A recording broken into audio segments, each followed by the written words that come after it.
d'abord remercier l'USAID et le NDI, le National Democratic Institute, pour leur appui, à la fois technique et financier, et leur accompagnement. L'accompagnement à l'ONP, mais également d'une manière plus générale, au sein de programmes qu'ils ont mis en place, l'accompagnement des femmes pour renforcer et promouvoir leur leadership.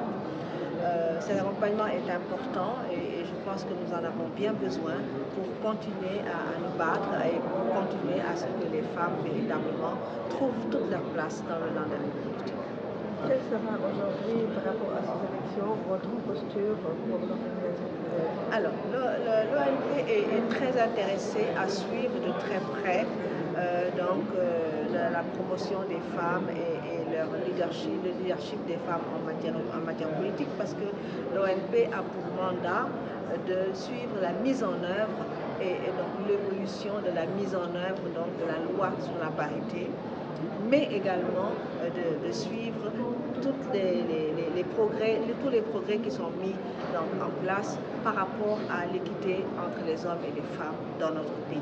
C'est pour dire donc que la loi sur la parité nous impose dans notre mandat de suivi et de veille à sa mise en œuvre, de suivre de très près les élections, toutes ces élections qui ont lieu dans notre pays. Et c'est pour cela d'ailleurs que cet atelier est un atelier de capitalisation au sortir des élections territoriales et législatives de 2022, mais également au sortir des élections présidentielles de 2024, pour voir un petit peu où se situe donc la mise en œuvre et l'application de la loi sur la parité et où est-ce que véritablement on peut mesurer un peu l'apport, comment mesurer l'apport des femmes et comment mesurer le leadership politique des femmes au Sénégal.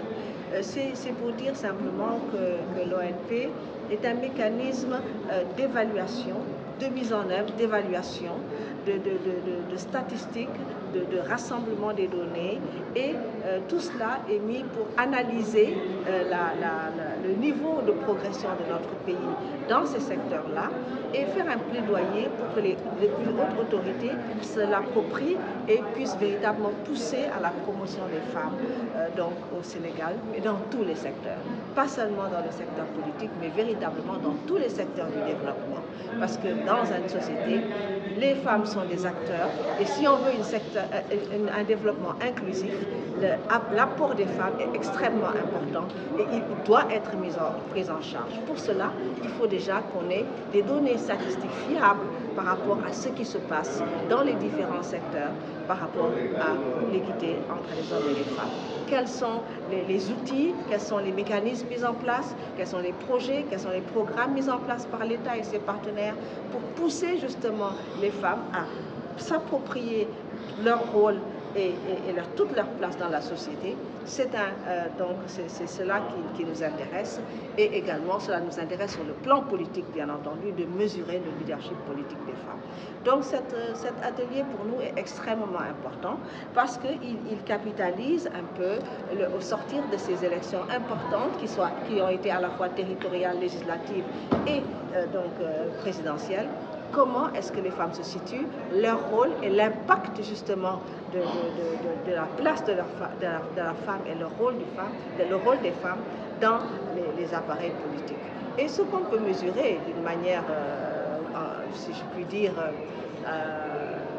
brute, c'est que véritablement, il y a eu beaucoup d'avancées. La directrice de l'USAID l'a rappelé, nous en sommes aujourd'hui à 44% de représentation des femmes au niveau de l'Assemblée, mais il y a encore énormément de choses à faire. La loi sur la parité veut aller vers une représentation paritaire. Et c'est pour cela que l'on parle de loi sur la parité absolue.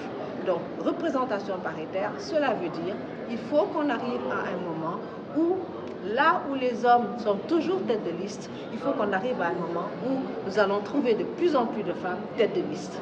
Là où il n'y a qu'un seul député dans certaines circonscriptions, à député unique, il faut qu'on trouve une femme et pas seulement des hommes.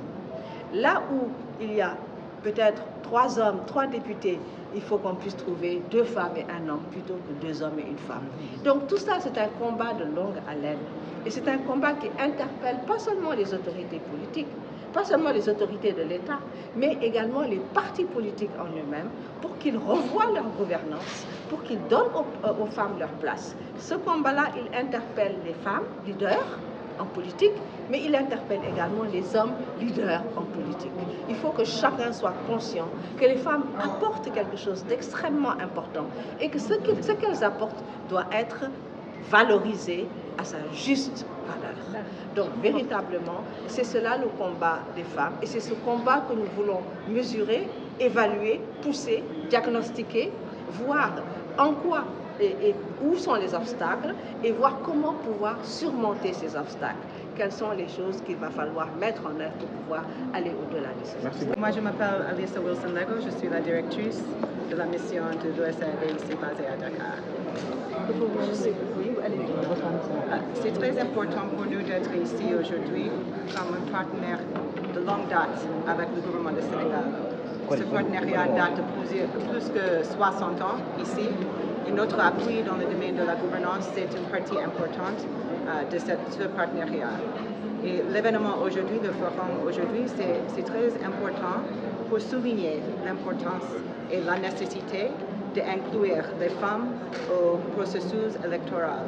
Nous avons un partenariat avec le DGE à travers notre projet de NIETI qui date de 5 ans et à peu près 10 millions de dollars américains, qui appuie le DGE et les organisations de la société civile pour engager les femmes, pour vraiment créer une démocratie qui est inclusive et qui peut produire des résultats et atteindre un développement inclusif.